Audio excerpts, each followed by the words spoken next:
This podcast may contain disturbing content for some listeners. It's intended for mature audiences. Listener discretion is advised.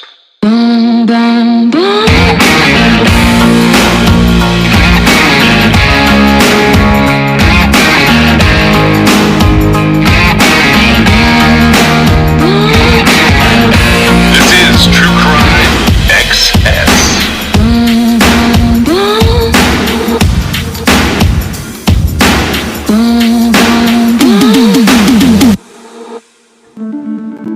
Heart-wrenching new details in the murder investigation of a little girl. The medical examiner completed an autopsy on our victim and identified confidently that there were 114 stab wounds. 114. Chilling words today as the state attorney's office says a teenage boy committed premeditated, cold-blooded murder. To say that it was horrific could arguably be made as an understatement. The case moves on as 14-year-old Aiden Fucci will be tried as an adult. But it was clear to us after we looked at what happened that it was not only appropriate to charge the defendant as an adult, but it was really the only choice that we could make. And we learned some new information today from State Attorney R.J. Larizza. I'm Tanika Hughes. I'm John Bachman. You heard, it's a lot to process. The state says 13-year-old Tristan Bailey died, tragically, trying to fight back. R.J. Larizza says there's no way he could see this case being tried in any other court. You know, the juvenile system is not equipped for cases like this. The juvenile system, the maximum time that the defendant could spend in the juvenile system would be 21 till he's 21, and he'll be 15 this year. That is not adequate. That is not adequate or appropriate for what happened here. The adult system is where this case belongs. Action News Jax has team coverage tonight from our studio to Tristan's neighborhood in St. Johns County. We start live there with Action News Jax' Danny Bazzini. Danny, deputies say Aiden had some disturbing things before Tristan was killed.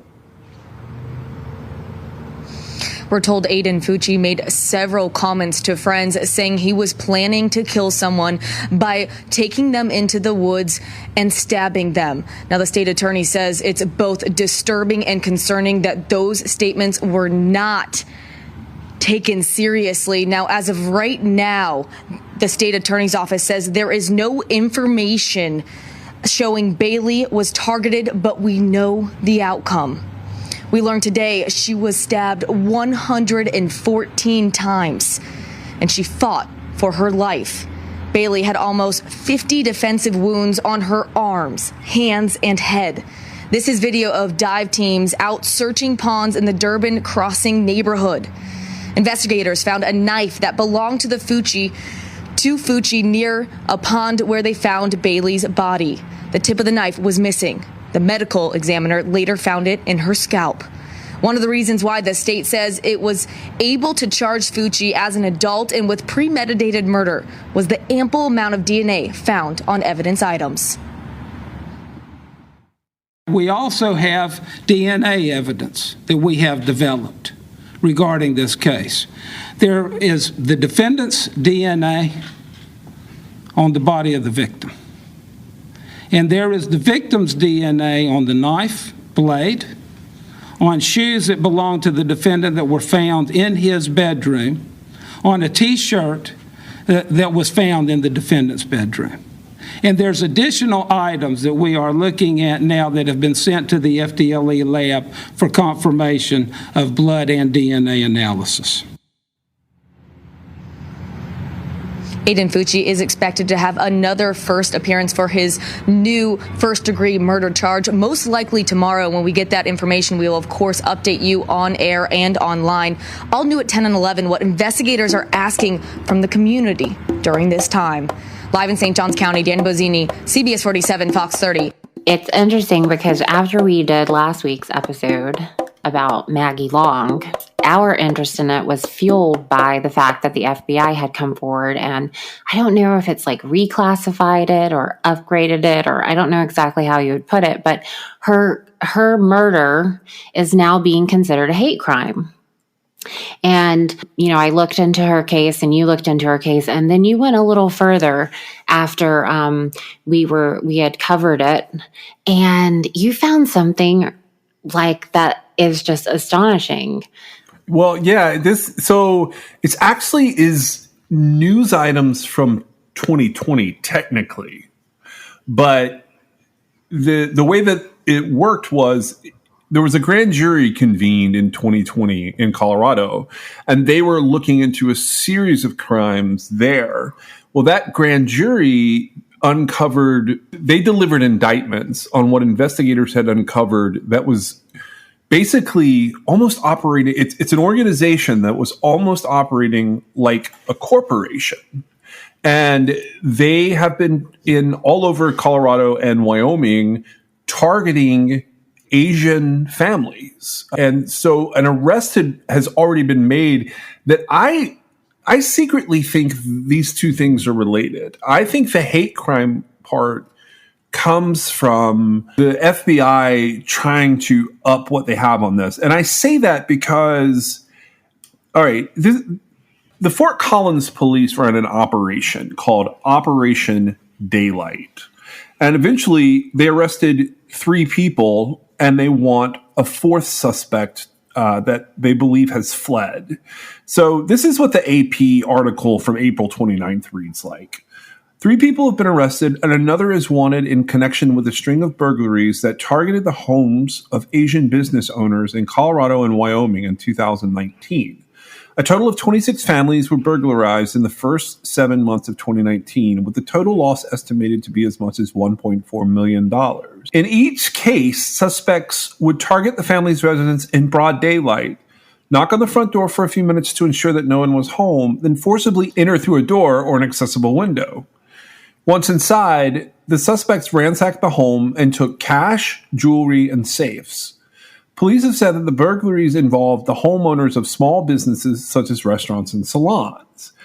Today's announcement highlights the increase in crimes against Asian Americans. We in Colorado won't tolerate it, Colorado Attorney General Phil Weiser said. Those who commit crimes against an individual or community because of their ethnicity or cultural background must be held to account. Fort Collins police conducted an investigation known as Operation Daylight, found that 3 males and 1 female carried out the burglaries as members of an organized criminal group with ties to South America. In July of 2020, a grand jury indicted 3 suspects in the U.S., and police traveled to Florida in September. And with the help of the U.S. Marshals Service and the FBI, they arrested Yenny Zoraya Rodas Flores, who was 30, Santiago Hoyas Gaviria, who was 24, in the Miami area. And this month, police arrested Carlos Flores Molina in Doral, Florida. So that's in April of 2021. The 4th person is believed to be evading arrest in Colombia. So right now, what they've charged these suspects with is racketeering and conspiracy, 24 counts of second-degree burglary to a dwelling, and 20 counts of theft and criminal mischief. That's where I think that they're trying to get the hate crime. I think they're trying to up the ante, because the truth is, on those charges, even as serious as they are and as many as they are, these guys won't get much time in jail. And I believe that what they're trying to do is they're trying to make it so that they can prove that they were involved in the Long family robbery. Right. And they'll be able to make a connection that way. The person, though, with the question mark, so to speak, because they're in Colombia, apparently, it fits what came out, like, exactly. And so, it is a little, Maggie's death was in December of 2017, and so that would be a little bit before this. But as far as the area that they were operating in and the motivation that they had, like, this matches. And I was thinking, because they threw in like the whole organized crime thing, even if it's not these particular defendants, I bet they know who did it. Them reclassifying Maggie's case right after this last guy was brought in, I have a feeling he's probably talking. Yeah, so I believe that we will see resolution to Maggie Long's case, and I believe it will come from the FBI getting involved in this investigation if they haven't already. And so broad daylight robberies, 3 suspects, and a possible 4th who is possibly female, and there is a woman in this case.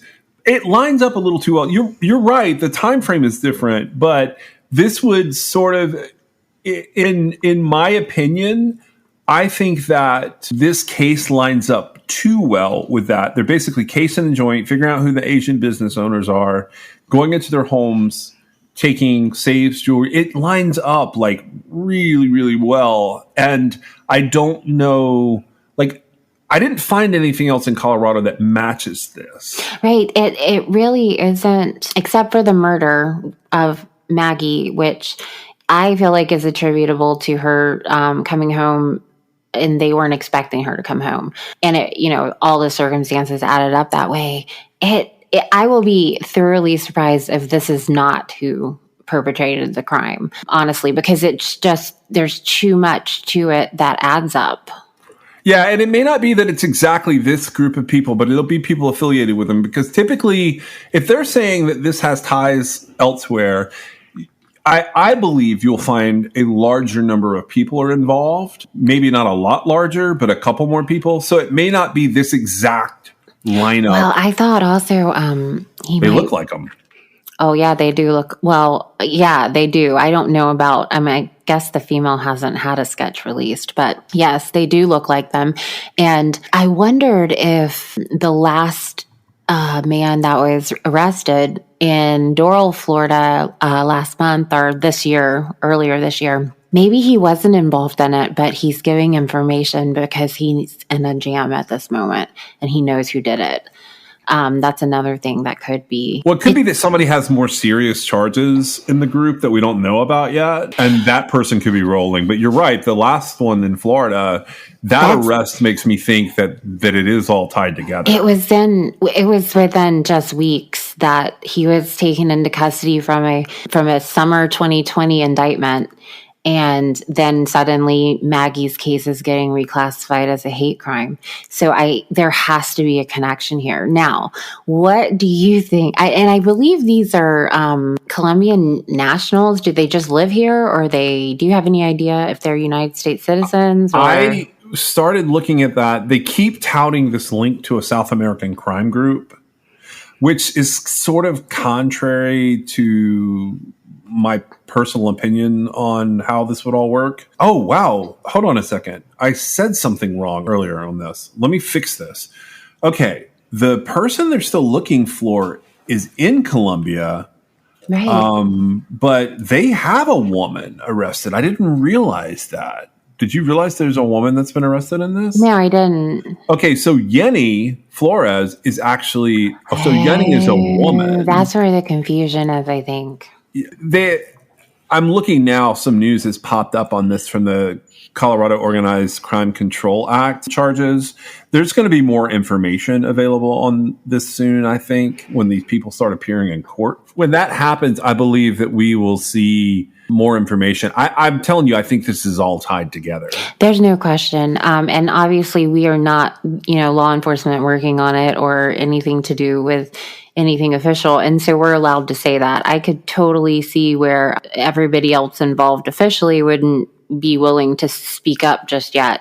But the big question with Maggie's case, which I guess it was good because it brought it to our attention again. It's not a case we would have normally covered, but I was really surprised at the reclassification at this point in time as a hate crime. I thought it was, possibly to put more resources on it. Or I thought it was going to end up being lame, something lame to just sort of try to tie it into Asian discrimination that's happening now. And I'm not saying that the discrimination is lame. I'm saying that it's a cop out for law enforcement to try and do that because I think it lessens it for everybody. But what I wanted to ask you, the reason I asked about if they were Colombian nationals or United States citizens, I'm not entirely sure. But what is your thought on... So you've got Colombian national, if they're Colombian nationals, committing hate crimes against Asian Americans. What do you mean? Like, I mean, there are To me, it's ironic. I don't know about it being ironic, because I think people's take on the word hate crimes is wrong. And I think people typically think of hate crimes as being against. So I think when people hear the word hate crime, a lot of times they see like white people doing things against minorities or straight people doing things against. Well, it's really just about any sort of class of people, any crimes committed against them specifically because they are what they are, whether they be a certain race, a certain sexual orientation, anything. Agreed. And so I guess the irony of it would be what I would consider to be two sort of minority protected class. I mean, I don't know that they're protected, but you would say that Latin American and an Asian American, they are both in a minority class that would be protected as far as hate crimes go. Well, I still think that in this instance, the primary reason is because in order to link that case to this group of people, it would be an incredibly expensive process to prosecute them for this as well. So what happens is when you declare that it's potentially a hate crime, because it's potentially a hate crime, other resources become available, investigative and on the investigative and prosecution end of this. Right. And honestly, so what I'm hearing as far as the charges that have been brought against these individuals, the reason that these crimes would be classified as hate crimes is because they were specifically targeting Asian American business owners and looking to steal from them. And it doesn't seem like it's violent. And so I don't really know how that plays in. But in, taking out the thought that it's a violent offense, the targeting of Asian American business owners by a group of people breaking in, that right there is, going after a class of people.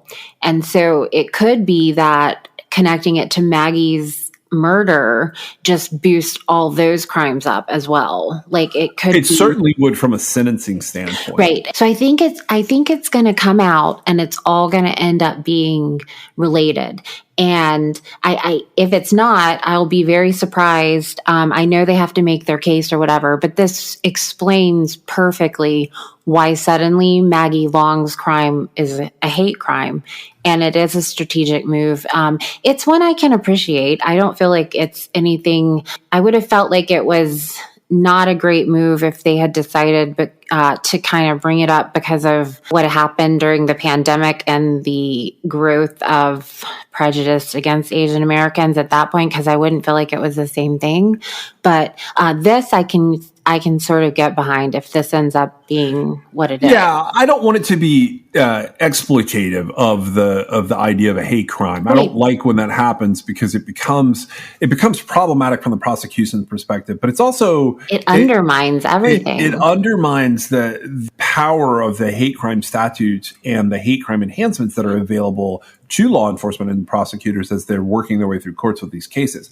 But the one thing that I will say is I don't know that they're calling these burglaries a hate crime yet, but I know they're teeing it up because I noticed that they pointed out a lot of very strong language about it not being acceptable to reprehensible, target. Right? Yeah, no, they're setting it up. I don't know that these nonviolent crimes can be hate crimes. That's my question as well. The way they charged it is really weird. So they charged it as racketeering and conspiracy, and that's when you've got an ongoing criminal enterprise. That's a big deal in a way, but it doesn't carry the weight of a hate crime enhancement. So what a hate crime enhancement would do is put these people away for a really long time. But typically, I was a little surprised that they hadn't, like if these guys are targeting empty homes specifically, it's much harder to prove that those are violence. What's weird is if they hit one home after dark, it becomes potentially a crime of violence because burglary can be a crime of violence without violence occurring. Does that make sense? Right.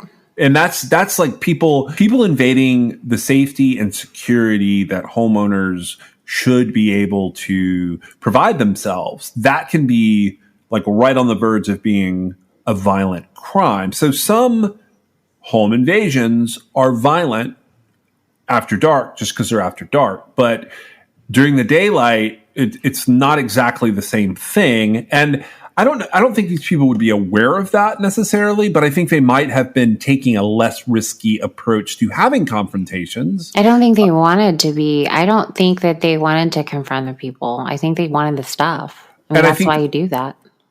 I totally agree with you. And that's what makes Maggie Long's case, in my opinion, that much more likely, is they could have known that someone that they were operating with in their crew was violent.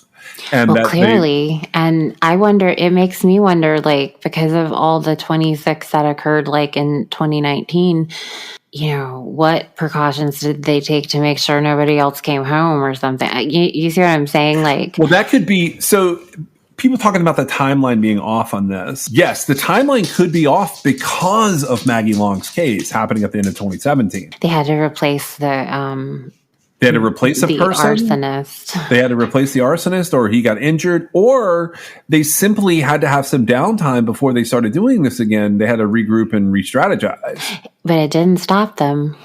Clearly not. That's one of the things that that would be one of the things that I would put on my cons list if I were to doing. I feel like these people that have been arrested and Maggie Long's murder case are connected. But one of the things that would be on my cons list is it's a really strange thing for robbers who murder to continue on. Usually robbers just want stuff and they really can't handle killing people. I feel like it's a different mindset.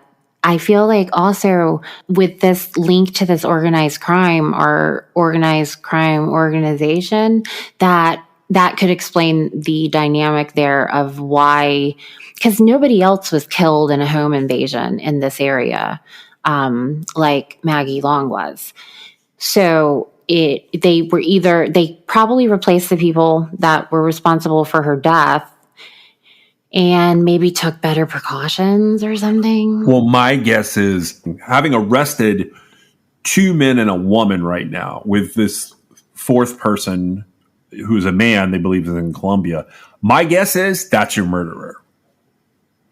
Could be. Yeah, definitely. And that's the reason the reason that guy has fled is because he doesn't want to be linked to the rest of this. And that also could be what is dragging out the announcement of this, is if they're looking for a DNA match between Maggie Long's case and one of these people and they don't have it yet, it's because it's that last piece of the puzzle. Right. And I hope that I bet they are waiting for the DNA. I know they have DNA from Maggie's crime scene in something. They have something. And so when I listened to the episode about Maggie, and I think you had found this pretty much right after we recorded, it was pretty quick. And I realized that, we were pretty gung-ho about the 2 young men who committed suicide. I realized, well, this could just be that again. But I do think it was odd the way that happened too. But I believe I read something that they have been eliminated DNA wise. I'm still not entirely sure about that, but this makes so much more sense from a bigger perspective. And I have to say that everything that occurred, I would say this is really good work on the part of law enforcement that I was sort of putting down or on the earlier episode. If this is what ends up being, if this case ends up being linked to her murder, they did a really good job. I think based on the behavior of everyone that I'm seeing right now, at least what's being released on this incident where they've started to arrest these people, I don't want to say incidents on this spree. It really is a crime spree. I think that the law enforcement in that area would be overwhelmed with something like this. And they're certainly to be commended if they were able to track down a group of out-of-towners committing organized burglaries, which are, like you said, those are very different. Burglaries for stuff are not the same as the burglaries that someone like Israel Keys or BTK would be committing. Right. They're never done in a group. Right. Those are lone wolf situations. But I have a feeling that a lot will match up with this case pretty soon. I hope Depending so. on DNA and the capture of the last gentleman that I had read about. I don't know how that capture is going to go, because he may be dead. I was going to say, I don't know that he'll ever come back. I don't know how that would work in Colombia. We have a pretty far reach. Yeah. As far as I was thinking about the DUI dude with his recordings in the Colombian jail. Oh yeah, you mean literally the DUI dude? Yeah. Right. Well, so they should be able to get something going there. At least to get the DNA. I think so. I really do. I hope so. And what do you think? Okay, so this can kind of goes along with the other stuff we're talking about today, though. How do you feel about non-DNA connections at this point? Because, we're not at a point just yet, especially in some of these old cases. We have avalanches of DNA being tested and found to be actual matches. And then you get some old cases that for whatever reason, a random, they're able to randomly put together a case, even though there's not DNA evidence. Do you want to talk about the next topic? Because I want to bring up something early about that. Sure. The next case that we're covering is not a case that happened recently, but it's a case that sort of over the last couple of years has come to a resolution, and it finally had a conviction. But I want to read something because it's from a very long time ago. It's from 1995. And it's an interesting perspective on true crime. This comes from Burley, Idaho. And what I'm about to read is actually from June 15th, 1995. This was in the Idaho Statesman there, which was, at the time, it was just a print paper. And this is the article.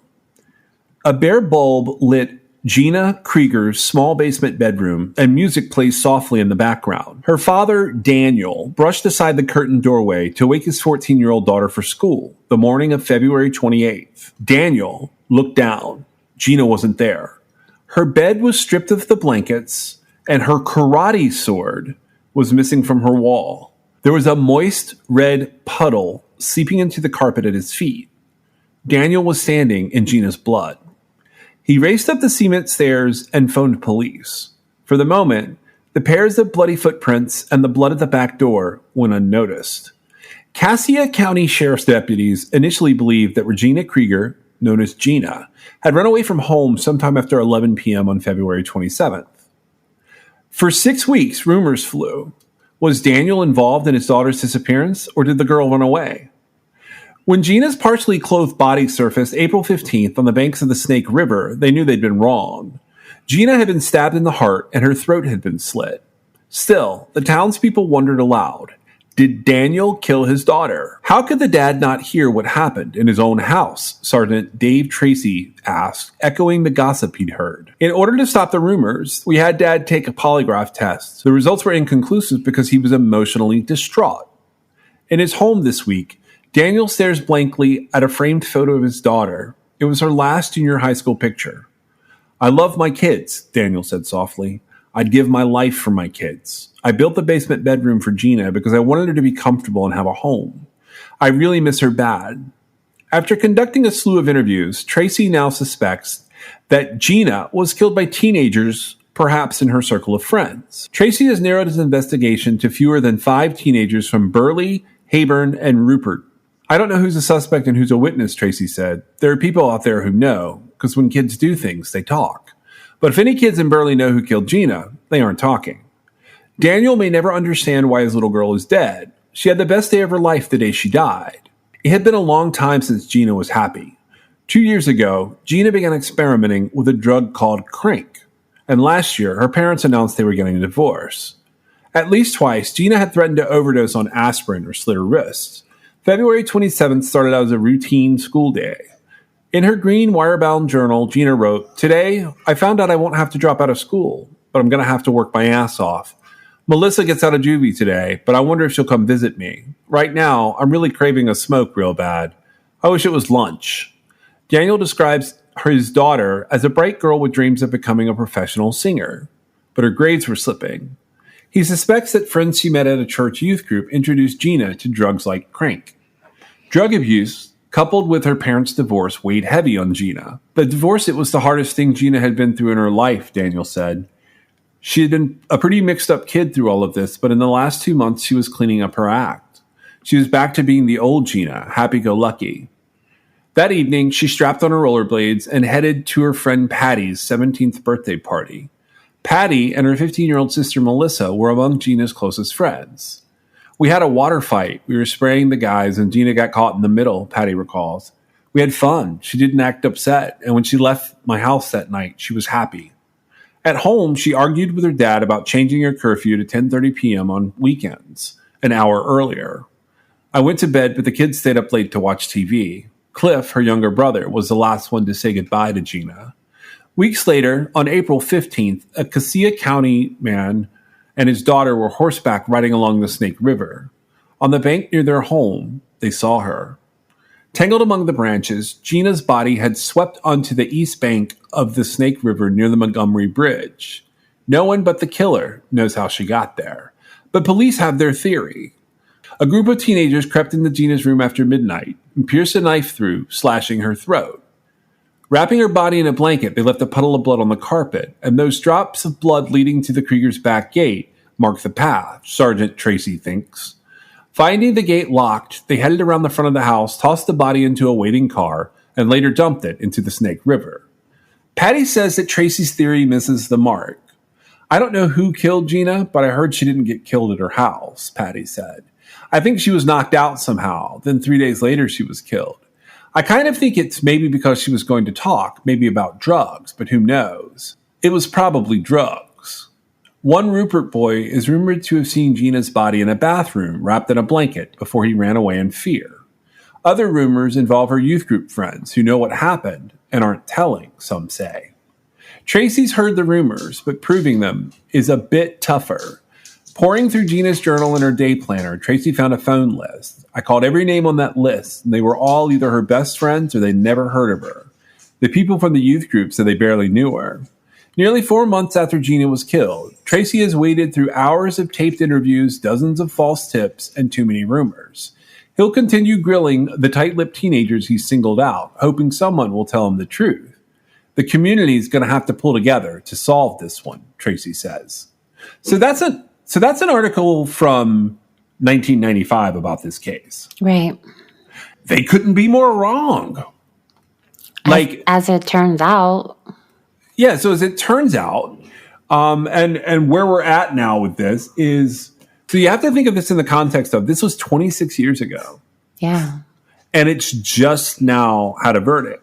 This verdict was delivered in Cassia County. This is also from, another one of those newspapers out there. This one's called the Magic Valley. A burly man has been found guilty of first-degree murder in the 1995 slaying of a 14-year-old girl. Gilberto Flores Rodriguez's first-degree murder case was placed in the hands of a 12-person jury on Tuesday afternoon after a week-long trial. The jury returned its verdict at 4 p.m. after deliberating for 3.5 hours. What's interesting about this guy is he is 57 years old. So he was not a teenager in 1995. He was not a teenager. Sort of what I was segueing with is there was DNA found and it was tested against this defendant and found not to be his. But it matched a jail snitch, right? Or no? I don't know who it matched. All I know is that it did not match the defendant. So I immediately said, he wasn't charged until 2019. So it's not like he's been in jail all this time. The murder happened in 1995 and he was finally charged in 2019 and then he just was found guilty. So I read and I wanted to see, the evidence. The evidence was they did recover some DNA. They do not elaborate as to if it was a full profile or they don't talk about anything any of the details that could help me determine what I think about that. Because if the DNA is never going to match anybody, then it's not really relevant. If it's not a full profile or whatever, if it was found to match someone who made sense as far as where it was and like how it happened, was it touch DNA? There's a lot more to be had from there. But this case, initially, my response would be that if the DNA doesn't match, there's 1,000 red flags going off in my head. How about you? Yeah, that's typically how I feel. I felt like there was a pretty plausible story here. A teenager who is in prison named Cody Thompson was the star witness. And he was a teenager. He was 16 years old when this all happened. But Rodriguez was 32. The story that he told was that Rodriguez had gone in, he hit Gina with a heavy object and stabbed her and took her out of her home. And that how he comes into play is that Thompson helps Rodriguez load the body into the car, and then basically they go to dump the body into the river. Right.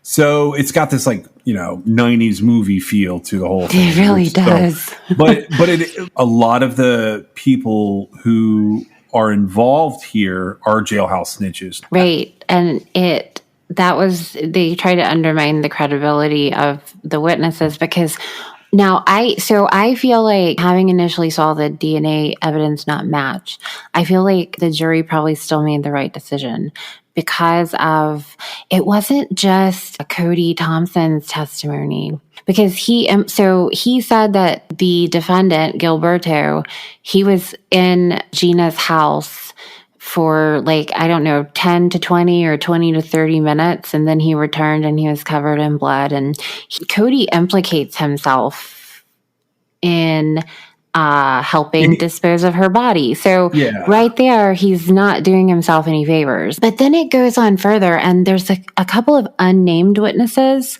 They kind of summarize additional stuff that happened. And so they may not have known exactly what had just occurred, but they decided that they helped put the pieces together as far as Cody telling them that when they showed up somewhere and Rodriguez was there and he had blood on him, he's like, yeah, he just killed, a girl. And so it was like this sort of stair step of it was he said, she said, but it was enough people that it was the way that it spread out and the testimony that was given, it made it seem really difficult that they could have just made it all up to convict this guy. It's almost like a reverse alibi. Instead of trying to say, he didn't do it, they were coming together with these little bits of information that they each had about the night that Regina was killed, and it all seemed to come back and point to him. The DNA kind of fell by the wayside,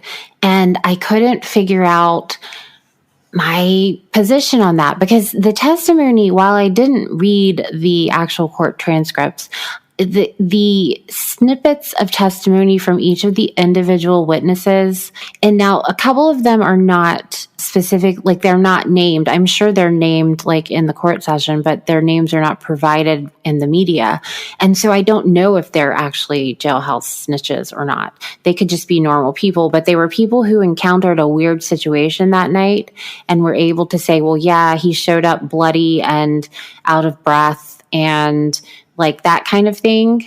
It all kind of came together. I wasn't sure because I've always been such a big advocate for DNA type matches, and now he hasn't been sentenced yet, I don't think. No, it's about 3 months away for sentencing. And is it a death penalty case?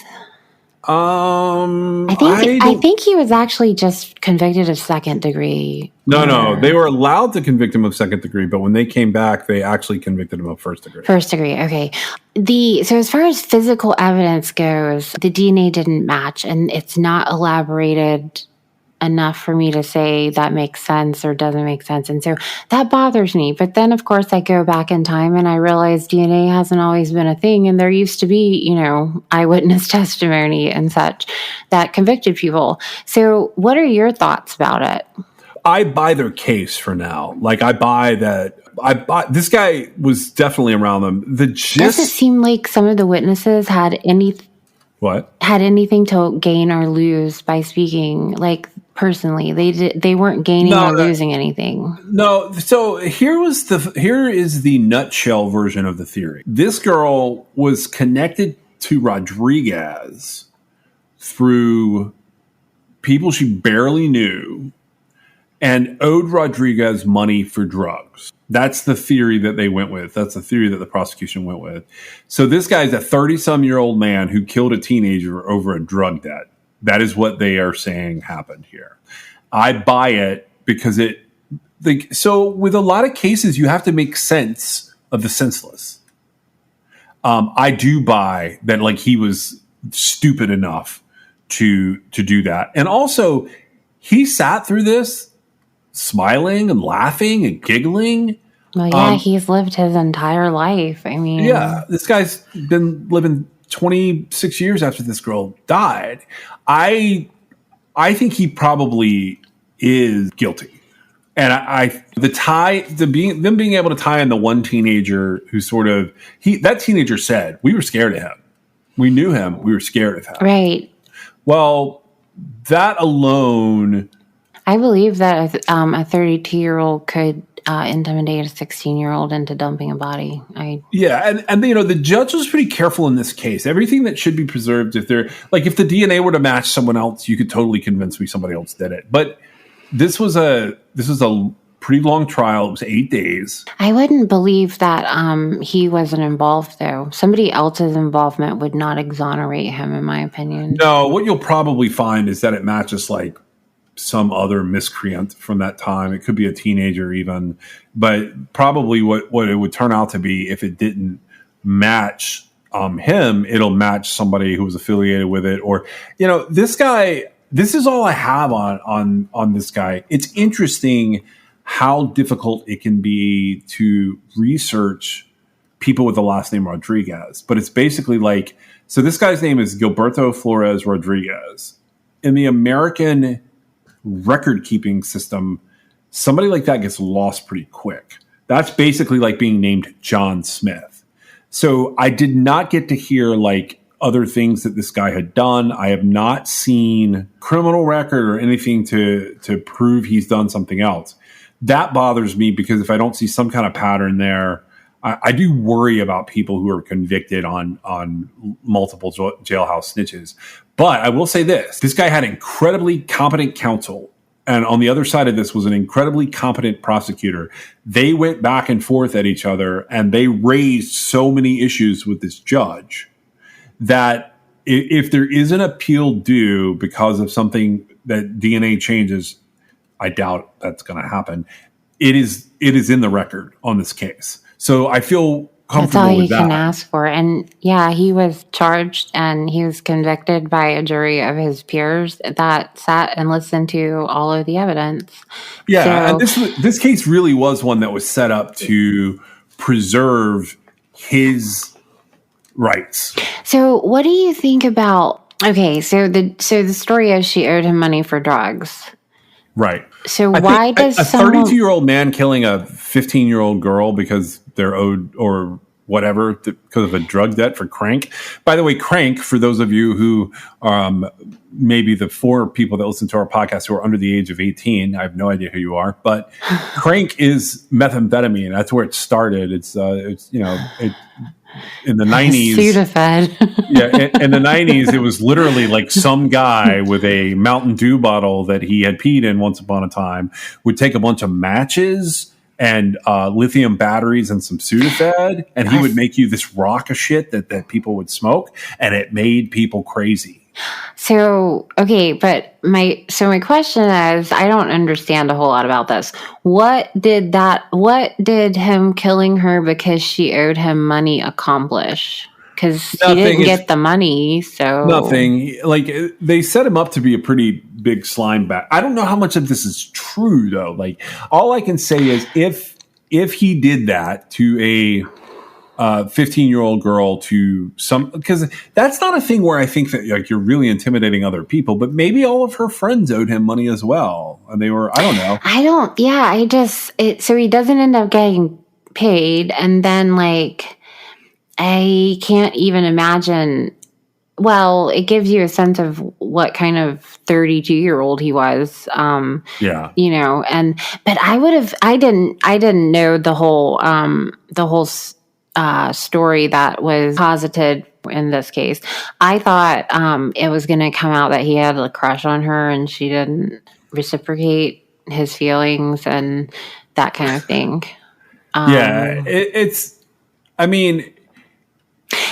Okay, so one more thing about this is they thought she was a runaway with all that's what I wanted to point out last. That was involved. So they thought the teenagers were involved, and then they thought she was a runaway, and then the detective went through her journals back in 1995, and he decided that she might be a suicide. A lot of stuff was put forth in this case. The main reason I'm highlighting it is, one, the guilty verdict just came down. And I didn't want to cover this case any earlier than this because it's on my list I have this massive list of things I would like to cover. But because the DNA comment had been made that his DNA did not necessarily match the DNA they were using, and we don't know exactly what it was. It was mentioned in the trial, but I don't know what the items were they're testing, where they came from, what they're comparing it to, or why they're relevant to the investigation. So when that happens, and it's not like a slam dunk style case, I don't like to speculate a whole lot when there's ongoing, like happening in front of our eyes, prosecutorial action. There's an adjudication unfolding. So that's been this way for 2 years on this case. I don't necessarily know that you aren't right. It could be that they went with the drug angle because even back in 1995 they were vocal about it. Yeah, it ultimately really doesn't matter. I actually do I do trust I don't know, trust is the right word, but I respect the system that we have. And anytime, it's not a plea deal and somebody had confident counsel and was prosecuted by a confident prosecutor and a jury has made a decision, I have no choice but to respect that because you really can't ask for more than that.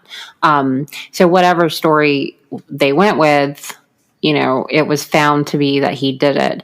And I would like to think that the circumstances, the amount of time that's passed, the witness accounts, they would just as soon let that case continue to be a cold case as they would prosecute the wrong person, I think. I tend to agree with you there. This is a really small area. That's a really expensive trial, even at only 8 days. I don't think you put a lot of resources into that. There didn't seem to be any. I guess the underlying motive for the prosecution could always be to solve a case. I didn't get that feeling from this case. Yeah, I feel like it's probably for what it could be a genuine closure. Yeah, so that's sort of where we stand on this case, and this is the Regina Krieger case out of Idaho. They did find Gilberto Flores Rodriguez guilty of first-degree murder in her case from 26 years later. Yeah. And the police owned their mistakes in this case. I do like when that happens because I feel like the owning of mistakes can really move a case forward. And I do think this was a careful prosecution. And if he didn't do it, I hope that somebody comes forward and proves it. I feel like if he didn't do it, there would be ways to share that at this point. I wish I could know more about the DNA situation and it also, I feel like this guy, so he could have murdered this one girl and that been the only murder crime that he committed because I feel like he was probably genuinely remorseful. I feel like he was probably cranked out and it was all a mistake, but it doesn't matter because whatever the story was. Since you want DNA, I did put, I know you noticed this, I put DNA in there for you because there's also been some cases that have been sort of going on recently where DNA plays a part in some really strange connections being made. So our last case for today that we're talking about is actually two cases. The first one is in 1982 in Hawaii, and the second one is in 1984 in Florida. So these were interesting, very interesting cases because linking them, I don't think could have been done without DNA. It's the craziest thing. Yeah, like, so this one, the first story is not adjudicated yet, but someone who's recently adjudicated is linked to it. Kathy Hicks was killed in 1982, and her body was dumped in a remote area down a gulch. So that's going to be basically 40 years ago. And this is in Hawaii. And this is in Hawaii. So Honolulu prosecutors are now pursuing a suspect. Hicks was strangled. She was a Delta Airlines employee who was visiting Hawaii from Georgia to participate in a company softball tournament. Court records show that she was staying at a local hotel, and she was last seen around 1:30 a.m. on September the 19th of 1982. She was there with a man named Tommy. According to Hicks's co-workers, Hicks and Tommy rode an elevator from the 24th floor to the hotel lobby. And then Hicks and Tommy went toward the pool area. Her friends went to a nearby night spot. Around 10 a.m. that same day, Hicks's body was found by two joggers. Now, DNA from Hicks's underwear was preserved, and they found a partial major profile that would come into play 40 years later. The other case that goes along with this one is a Florida case. This is the case of Pamela Cahanes. Pamela was, she was a sailor in the United States Navy. The way that Pamela's case unfolded, so this is an article from the Capital Gazette, and it's from May 22nd of 2015.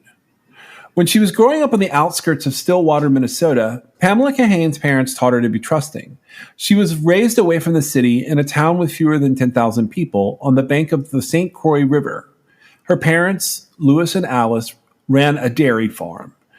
She was the seventh of 8 children, 6 girls and 2 boys.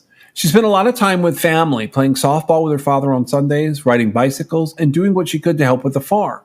But by 1984, the 25-year-old Pamela wanted something more. She moved about 20 miles away to the city of St. Paul and was working for a publishing company, but it didn't seem to be enough. Her brother Doug says she wanted something different. She wanted a change. I think she wanted to see more of the world, and I think she thought she could do that by joining the Navy. The timing seemed right. She had just broken up with her boyfriend and was feeling stagnant. Still, she was a bit hesitant about her decision to enlist. She said, "Mom and Dad are not going to like this," according to her sister Eileen. I said, "You have to do what you want to do, not what Mom and Dad want you to do. If this is something you want to pursue, you go for it." And her parents accepted the decision. In late May 1984, Pamela said goodbye to her family, and her mother drove her to the airport, where she flew 1,300 miles southeast to the Orlando Naval Training Center in what is now Baldwin Park. 2 days after she graduated from boot camp, her adventure was cut short. The morning of August 5th, 1984, she was found dead in Sanford, Florida. In the 30 years since, her case has remained unsolved.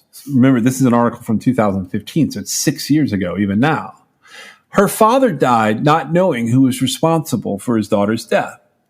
Her now 96-year-old mother, her siblings, and the investigators who have been poring over old files for decades want to see the case solved.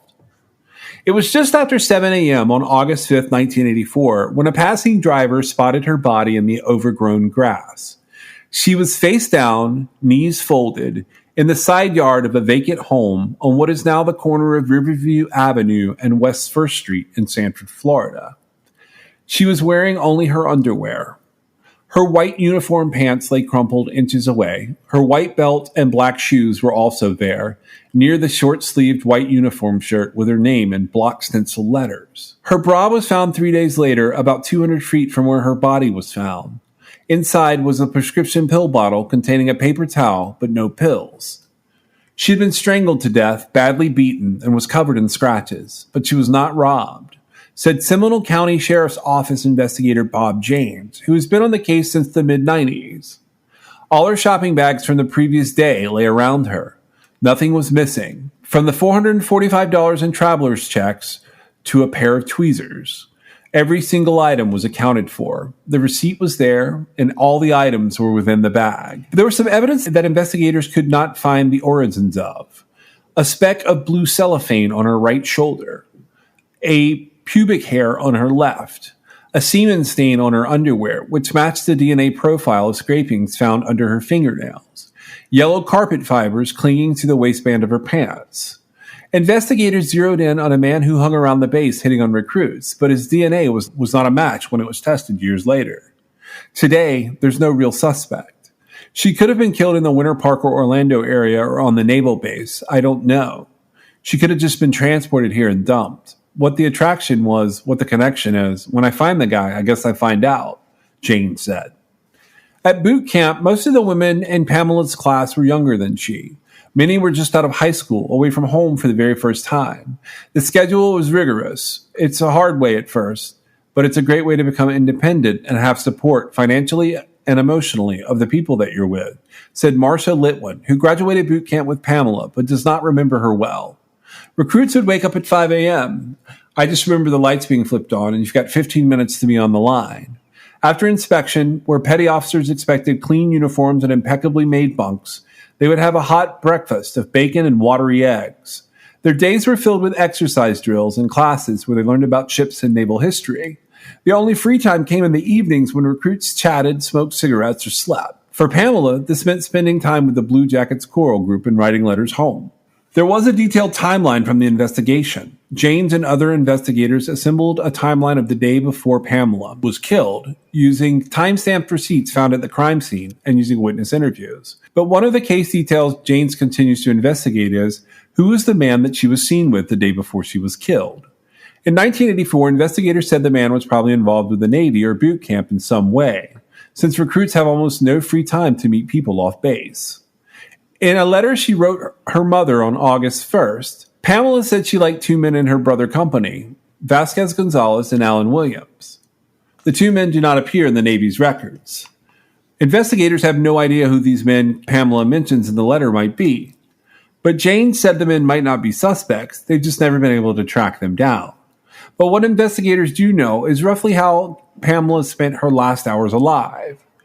Witnesses report seeing her in Orlando Fashion Square Mall on East Colonial Drive between 11 a.m. and 3 p.m. At 3:18 p.m., she bought makeup and toiletries at a Kmart near Fashion Square Mall, and police learned that a witness had seen a man with her. The two seemed friendly. They got into a car and they drove off. They were seen again in front of the Navy base on Main Street between 6:30 and 7 p.m., and then together at a bar off base, the Club Mariner, between 6 and 8 p.m. At some point, she left the club, and at 1:09 a.m., it appears that Pamela or someone she was with bought takeout at a Chinese restaurant. A receipt for about $4 found at the crime scene did not list a business name, but a takeout container of food was found nearby. Pamela had eaten vegetables, her autopsy showed, and it was her last meal. By sunrise, she was dead. You know, that's interesting to me that this was a whodunit. So I guess DNA really did end up being the thing that solved this. Completely. And then that goes to your point that these are complicated cases when you have what could be a one-off. Right. And we should point out in this case that in 2018, the investigators, they built the suspect's tree. Like he didn't show up in a database. They used like reverse genetic genealogy to come up with who the perpetrator of her murder was. And when they did that, investigators, you know, it takes a little while to build the family trees. And then they developed a suspect's profile, which ultimately led them to Thomas Garner. And after, you know, he was one of the possibilities. It doesn't elaborate on, you know, anybody that had as much DNA involved as he did would have also been a possibility, but they surveilled him and they collected his trash. I always love it when I hear about how they end up getting the person's DNA, and they made a match. And so, you know, I don't know how many other people they did that with, but with this particular possibility, it came back positive, and they were able to, it was interesting. They interviewed him, and he said, you know, that he wouldn't have had casual sex with Pamela and that he wouldn't have dated a recruit like her. And then it sort of changed a little bit. And he said that, if he had been with her, he probably wouldn't remember it because he was pretty promiscuous. But they sort of backed him into a corner because without that validation that he hadn't been seeing her in a friendly way or a romantic way, why is his DNA there? And that's what was interesting to me. That last part you said, that actually comes from his courtroom testimony, which means this guy was arrogant enough and stupid enough where there's a DNA match in a strangulation murder to get up on the stand and testify that he did not do it. I know. And he changes his story from, I didn't know her, I didn't have sex with recruits, to if I did, I wouldn't remember it, to he was pretty promiscuous. Ultimately, he sealed his fate, in my opinion. And I hope when that happens, I just think, well, you don't know how DNA works. Because, it wouldn't be so conclusive if he had said, well, yeah, I saw her and I was torn up when she died. That's the other thing, like not remembering her. And I feel like no matter how casual a relationship is, if you've been intimate with somebody, that you would remember the fact that they were murdered if you weren't involved, is what I'm saying. Yeah, the minute you see their face, you should remember it, yes. Absolutely. And so he locked himself into, he wouldn't have dated someone like her. He didn't date someone like her. He had not been involved with her.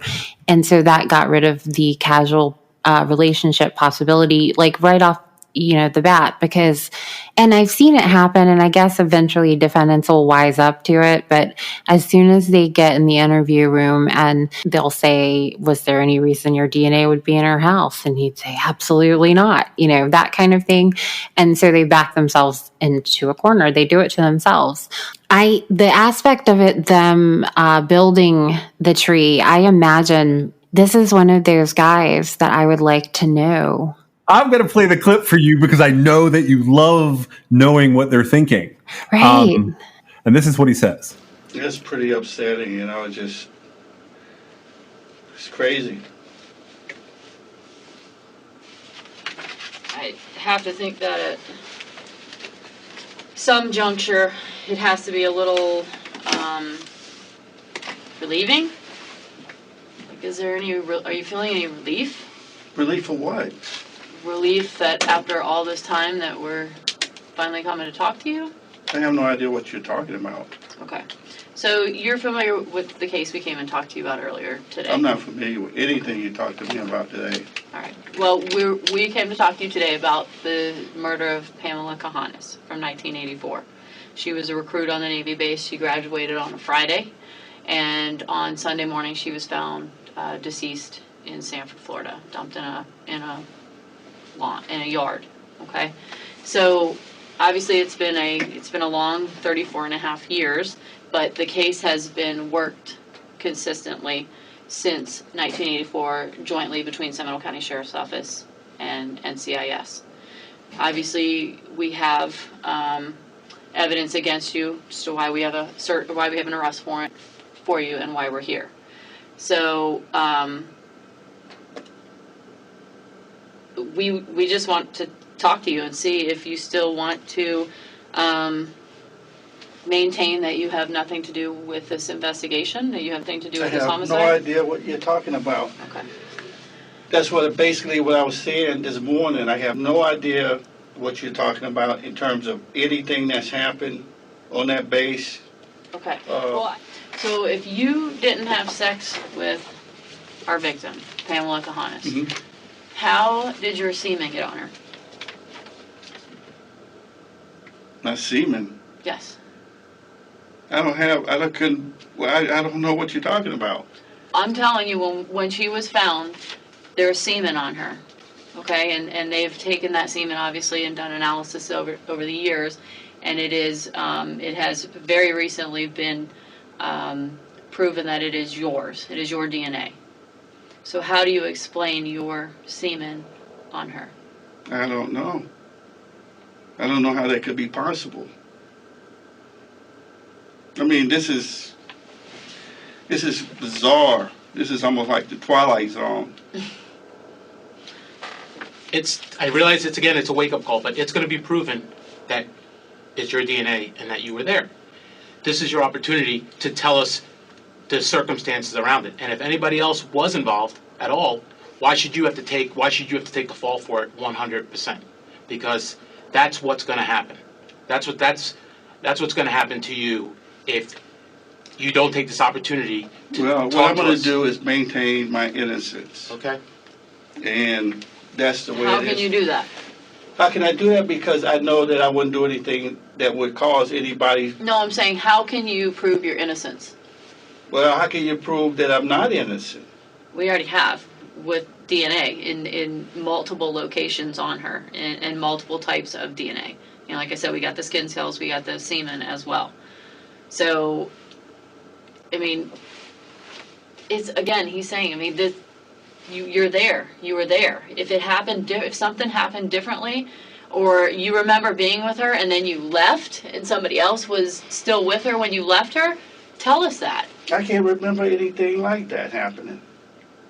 I would think you would remember if you killed somebody. Yeah, I think you would. Okay. Of course you would. You wouldn't be able to, I guess the person with a conscience wouldn't be able to live with that. Right. But I and- would not, to me, I can't see myself being in a scenario like that. Well, you were in the scenario with her because, again, we have your DNA. So if you're with her and then you left her with somebody else, you need to tell us that. And you need to tell us who that person was. I have no idea what you're talking about.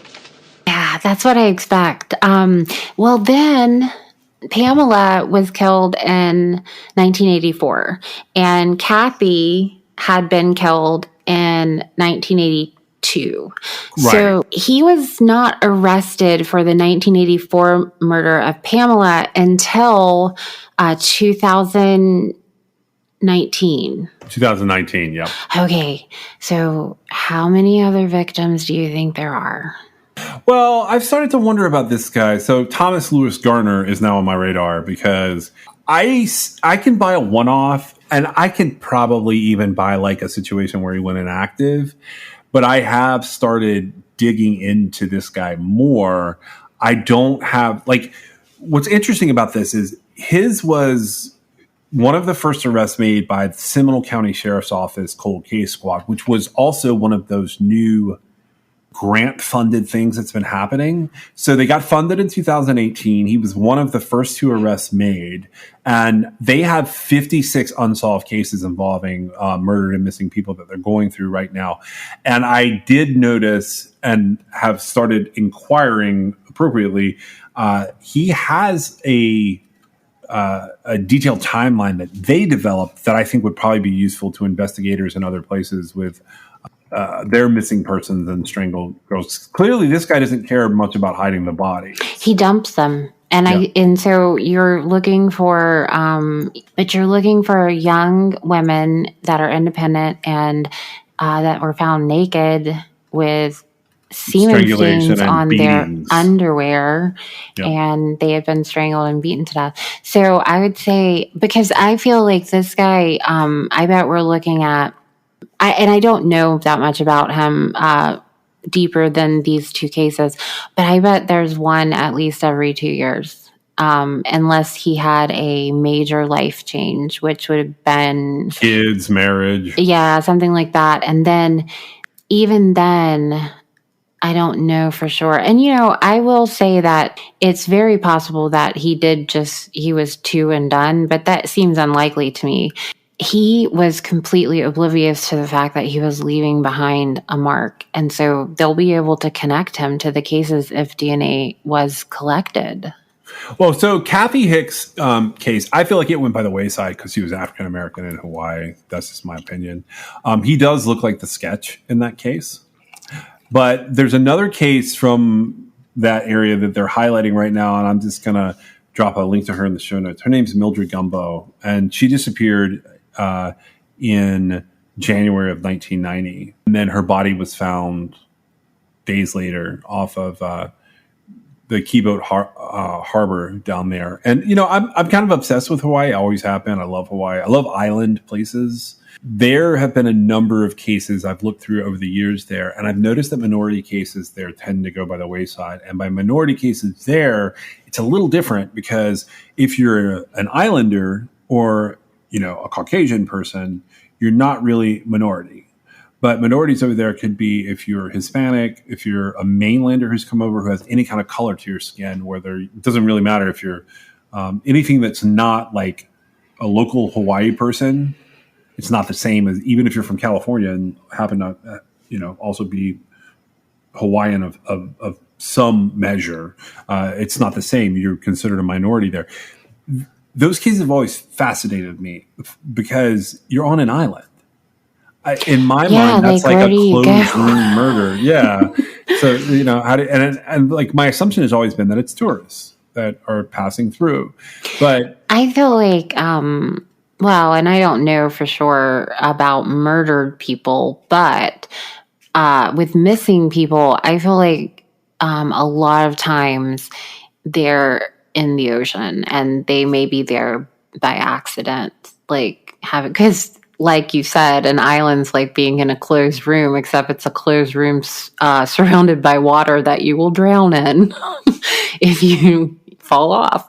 So with missing people, a lot of times I feel like it's misadventure. I'm sure some of them could be suicides, but once I sort of get it in my head that it wasn't at the hands of another person, I don't really go a whole lot further.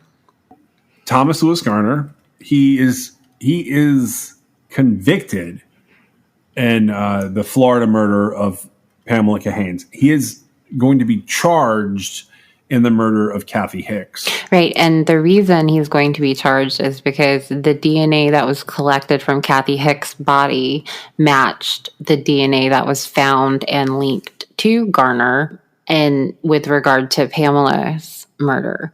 I don't know if we were clear about that, but they were able to, somebody was able to put 2 and 2 together, and they were able to retrieve a partial major DNA profile and match it to Thomas Garner. And she was last seen with Tommy, so I mean, that's kind of a slam dunk there. Yeah, he looks like the sketch back then. Like, I'm glad that has all that would have never been solved. No, and so those 2 cases it's unusual. Do you know why they're unusual? Well, there's a lot of things, but go ahead. Well, the matches being on the opposite sides of the country are a big deal. Because, I mean, and Hawaii technically being, an island, and then you got Florida. They are both tropical areas, but I assume, one victim is white, the other's black.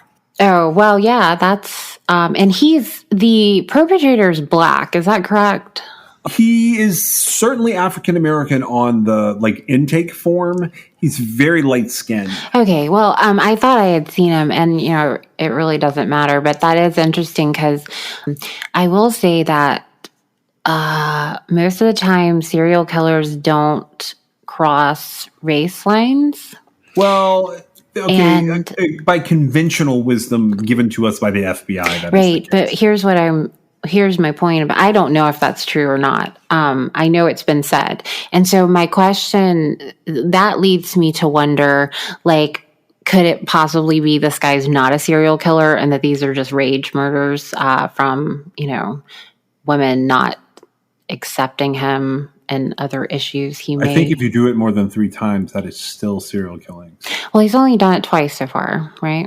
Right. I'm just saying that because there was a white woman and a black woman, and it isn't typical that serial killers cross, which, I mean, I guess if he is a mixed, which everybody's mixed to some degree, but if he's depending on what he identifies with, he might not feel like he crossed racial lines. I don't know. It doesn't really matter. It's just when you said that, it made me think, well, maybe these girls weren't targeted. Maybe he was legitimately having a companionship type relationship with them and something went wrong. I feel like that can be different than the serial killers I have in the back of my head.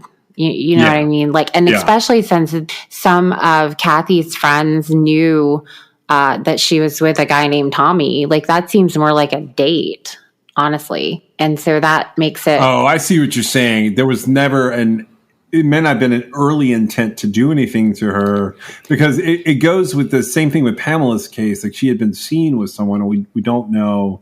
It was probably him. And so that makes it seem like, it's not like, with Ted Bundy, who took his victims. It's more in line with like a domestic violence murder. And so in that regard, I would have to take back my statement about him killing somebody every 2 years. It would actually be more geared toward, he could absolutely be a serial killer with regard to the number of victims. However, I would say he would be killing people who his relationship with them specifically didn't work out, and he lost his temper. And that's different. That is like, because anytime he's in a long-term relationship or a marriage, he won't be having this thing. Right. And so, but then you have to wonder, and it is possible. Let's see, he was in his 20s in the early 80s, and so he could have gotten a handle on it, and it might not be a problem. I'm just saying, like, it's interesting you said that that there was a white woman and a black woman across the country, essentially across the world, essentially, because it was Florida and Hawaii. Right. And so, yes, that is different. And I was going to say the difference is that, like, he was never in CODIS. He's never been identified anywhere in a database that would have caught him. They had to take the profile that was found on the victim, and they had to rebuild the tree until they got to the perpetrator. I feel like that's some of the best detective work that can be done. And it's scientific. That's the thing that really, because I guarantee you, now, that's not to say that I wouldn't demand a retest and make sure, you know what I mean? Like, just to be safe. But we're talking about not solving things for the sake of solving them. We're talking about solving them because this is the person who did it. Right. And I think so that's what I was going to say about it being different. They built the DNA and found him. And that has to be, like, just beyond shocking. Maybe he wasn't a serial killer. I'm certainly interested to see sort of where this goes. I do feel like men and women of any age could potentially go through a period of time where they're not in control of themselves and kill one or two people. I mean, I don't mean to be so flippant saying that. No, I understand. But I don't want to turn everybody into, like, a psychopathic serial killer. Yeah, no, I'm with you, because that rage murder thing would be like almost like first date murders. It sounds terrible, but, like, you go with a woman, she doesn't do whatever you want, then you kill her. Then that's a little different than serial killing. I mean, there are still some ties there, but it's certainly not sexual sadism. It's a spurned advance trigger that you have. Thanks for joining us. You can reach us at 252-365-5593 or at truecrimexcess.com or truecrimexcess@gmail.com if you want to send us a note. This episode was brought to you by LabrottieCreations.com. That's LabrottieCreations.com. Check out the merchandise, and specifically their fun Pop Pet art custom pieces made from photos of your very own pets. Use the promo code CRIMEXS, that's CRIMEXS, for 20% off a fun, brightly colored, happy piece of art of your own pet at their site, LabrottieCreations.com. Music in this episode was licensed for True Crime XS. The theme song was Indestructible by Noah Smith. You can find us on your favorite podcast platform or at TeePublic, Instagram, or Twitter. You can also join us on Patreon to fund future body exploration trips. But the best thing you can do for us is leave us a review on your favorite podcast platform and share us with your friends. And we'll see you next time.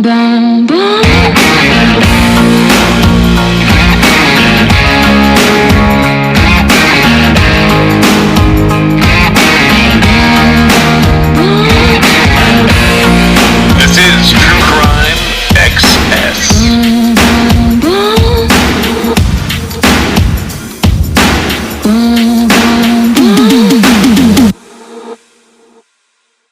A woman was found dead in Seminole County back in the 80s. All these years later, prosecutors say they are finally bringing her killer to justice. Fox 35's Valerie Boy is live with more on this story. Good evening, Valerie.